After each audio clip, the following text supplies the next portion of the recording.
আসসালামু আলাইকুম। এই যে এটা ভাল্বটা নষ্ট হয়ে গেছে, তো আমি এখন এই ভাল্ব দিয়ে কিছু একটা বানানোর চেষ্টা করলাম। এটা এরকম, এই দেখেন এই জায়গায় আমার আমি অনেকগুলো মাছ আছে। এই জায়গা থেকে আমি দুইটা মাছ নেব এর মধ্যে রাখার জন্য।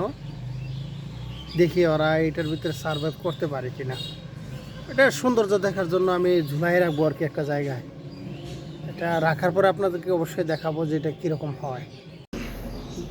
জিনিসটা আসলে দারুণ। আসলে পানিটা একটু ঘোলা, কারণ হলো নতুন পানি দিতে পারতেছি না এখনই। নতুন পানি দেওয়ার পরে মাছগুলো অনেক সুন্দর দেখা যাবে, দেখতে পাচ্ছেন। এটা আমি ঝোলায় রাখবো, এই জন্য তৈরি করলাম আর কি। তো কেমন হলো অবশ্যই কমেন্ট করে জানাবেন।